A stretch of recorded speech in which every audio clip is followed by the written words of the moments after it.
brought to you by Summercool. Pack कर दे summer cool.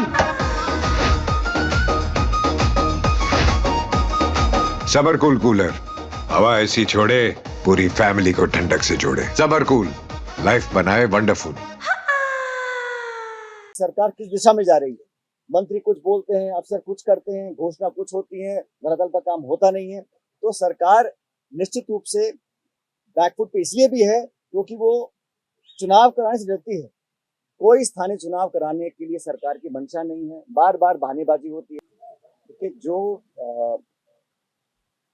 Waste Asia में जंग चल रही है, निश्चित रूप से उसका प्रभाव पड़ेगा, दुनिया में हर कोने में पड़ेगा। लेकिन भारत क्योंकि लगभग 83% अपना जो ईंधन और गैस है वो आयात करता है, तो हम लोगों को बहुत ज्यादा सेफगार्ड बरतने चाहिए थे और वैकल्पिक व्यवस्था होनी चाहिए। अभी से खबरें आ रही हैं देश के अलग अलग कोनों से कि गैस के, पेट्रोल के दाम बढ़ सकते हैं, बढ़ रहे हैं और सिलेंडर के, एलपीजी के बढ़ गए। लेकिन ये स्थिति को कंट्रोल करने के लिए जो हमारी एनर्जी सिक्योरिटी है, उसके लिए भारत सरकार को पर्याप्त संसाधन और प्रावधान करने चाहिए। जो ईरान पर युद्ध हो रहा है, उसका जो दूरगामी परिणाम है वो अन्य देशों में पड़ेगा। और मैं ऐसा मानता हूं कि सरकार को ना सिर्फ इस पे शांति की तरफ बढ़ने के लिए कदम उठाने चाहिए, लेकिन भारत सरकार का जो स्टैंड है, जैसा कल कहा पार्लियामेंट में, उसको कारगर करना चाहिए कि डीएस्केलेशन हो, वायलेंस खत्म हो और कूटनीतिक रास्तों को दोबारा तलाशा जाए। इसी में सब लोगों का हित है, मैं ऐसा मानता हूँ।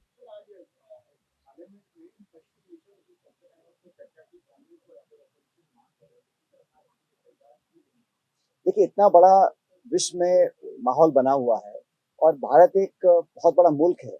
हमारी क्या भूमिका रहेगी, हमारा पक्ष क्या है, हमें क्या करना है। और मत भूलिए, लाखों भारतीय वहां पर रहते हैं और वहां से बाहर निकलने की कोशिश कर रहे हैं। उनको वापस सुरक्षित लाने के लिए हमने क्या प्रबंधन किए हैं।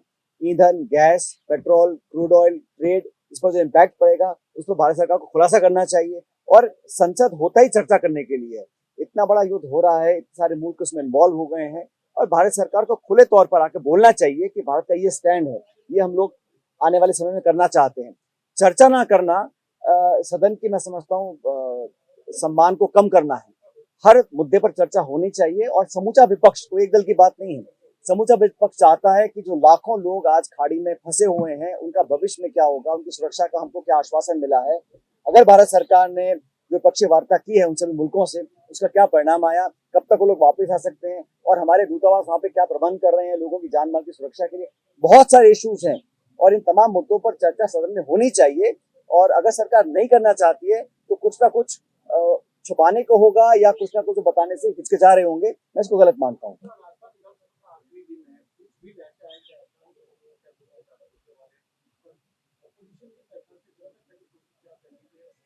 कुछ ऐसे बिल होते हैं जो ये वर्तमान सरकार लाती है सिर्फ सुर्खियां बटोरने के लिए, समाज में विभाजन करने के लिए। इन पर कोई चर्चा, कोई संवाद, कोई जनता से, विपक्ष से कोई चर्चा हुई नहीं।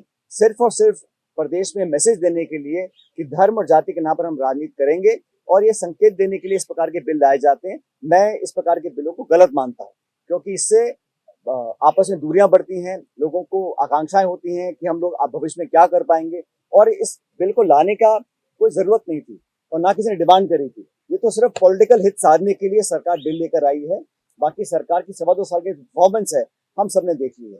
सिर्फ और सिर्फ घोषणा हो रही है और पूरे प्रदेश में ये मालूम नहीं है कि सरकार किस दिशा में जा रही है। मंत्री कुछ बोलते हैं, अफसर कुछ करते हैं, घोषणा कुछ होती है, धरातल पर काम होता नहीं है। तो सरकार निश्चित रूप से बैकफुट पे इसलिए भी है क्योंकि वो चुनाव कराने से डरती है।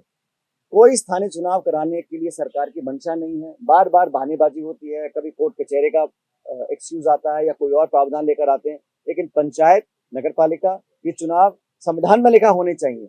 किसी न किसी वजह से जानबूझ के इनको टाला जाता है और जनता समझ रही है कि भाजपा की सरकार एक्सपोज हो गई है, क्योंकि अब जनता के बीच जाएंगे तो बुरी तरह हारना बीजेपी को पड़ेगा। इस हार के डर से ये सरकार बैकफुट पर है।